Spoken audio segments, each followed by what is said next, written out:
Bonjour à tous et bienvenue pour cette petite vidéo de news. Aujourd'hui, on va parler de A-Full avec des intrants qui sont déjà sortis il y a quelques temps, mais aussi des nouveaux, on va s'attarder un petit peu plus longtemps, qui sont assez intéressants et surtout assez nouveaux. Et surtout, on va voir si c'est réellement intéressant.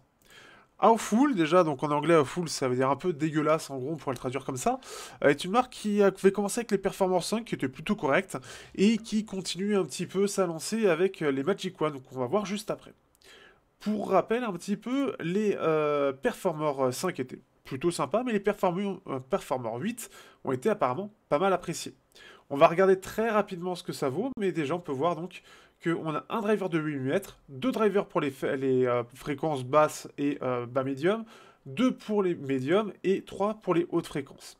Apparemment, de ce que j'ai vu, ce serait vraiment pas mal du tout. Apparemment, donc déjà, en plus, au niveau des tubes, c'est très très précis, puisqu'on parle de 10 mm, 46,77 mm. Il y a toujours des petites différences, mais c'est vraiment pour dire, et regardez, on fait quelque chose d'ultra précis.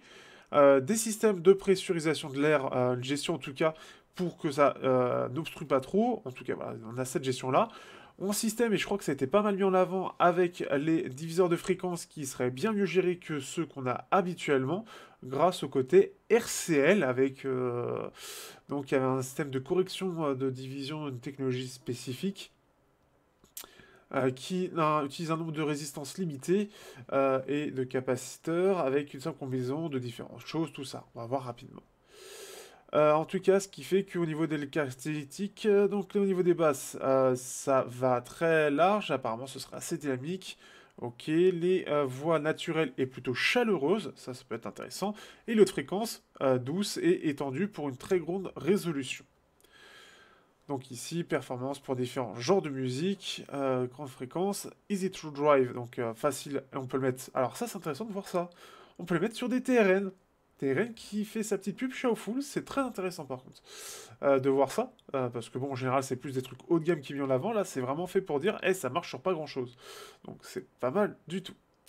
Très bonne stabilité, donc ce qui fait qu'ils sont très confortables. En gros, ils bougent pas trop dans l'oreille.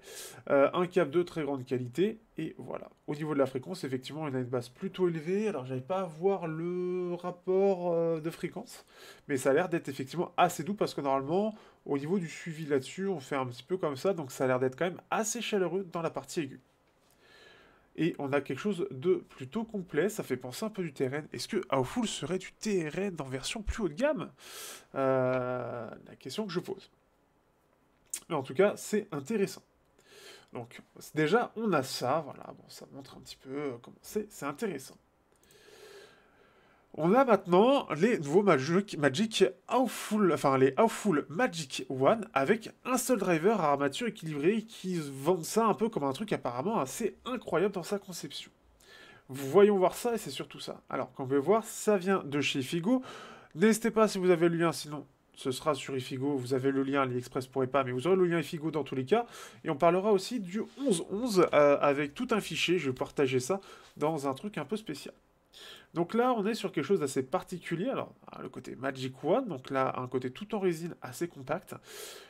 Et une chose qui est intéressante à voir, donc là on voit l'armature équilibrée qui est tout de même assez près, mais par contre on a tout un système de tubes, alors j'ai juste vu ça, j'ai pas vu plus loin, qui est vachement intéressant.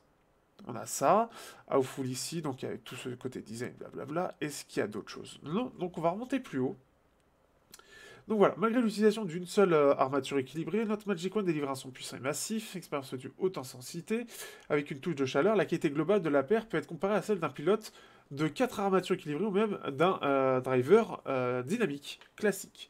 La connexion entre chaque bande de fréquence est impeccable, assurant une réponse cohérente. La conception unique pour la partie basse, la conception unique de la cavité acoustique du Magic One permet une réponse des basses puissante et élastique. En gros, c'est dynamique, similaire à ce que vous attendez d'un driver dynamique. Alors, en sachant que la limite des armatures équilibrées en général, c'est surtout les basses fréquences, en n'ayant qu'un seul armature équilibrée, je suis encore plus intrigué. Alors après, mettre 1200 balles dessus, je les ai pas, donc ce sera pas possible. Les Magic One est précise et réaliste au niveau des médiums, en particulier voilà, lorsqu'il s'agit de la voix. Le son est plus plein, donc apparemment c'est là où c'est un peu mieux, et porte une légère chaleur, améliorant les détails et offrant une tonalité réaliste. Et en termes d'aigus, unité de armature équilibrée spécialement développée. Cela permet une excellente extension dans la plage des aigus atteignant jusqu'à 18 kHz. En général, c'est là où les armatures équilibrées sont les meilleures en termes d'extension dans les aigus par rapport à un driver dynamique. avant de s'estomper progressivement. Bah alors, dis donc, ah, on paye 1200 balles et on n'en entend pas à 40 kHz. Comme c'est bizarre.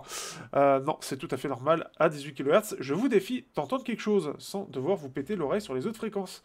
Bien que les écus puissent être légèrement brillants, ils ne sont ni durs ni fatigants, créant une reproduction sonore précise pour divers instruments.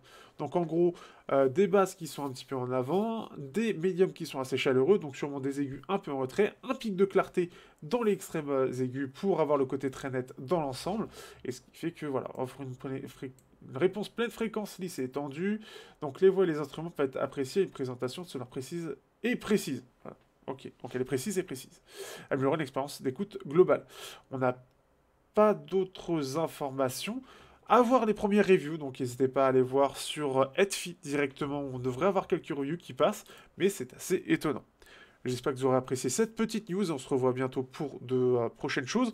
Avec Ifigo, vous aurez le 11-11 et je vous ferai une petite vidéo le 10. Normalement, je pense que je la sortirai à ce moment-là, ou le 9, bientôt en tout cas. Le 9 en plus pour moi, c'est demain si je regarde effectivement. Donc je vais vous sortir ça très bientôt avec un petit peu toutes les bonnes choses à voir dedans. Et n'hésitez pas à liker, partager, commenter comme d'habitude et on se voit bientôt.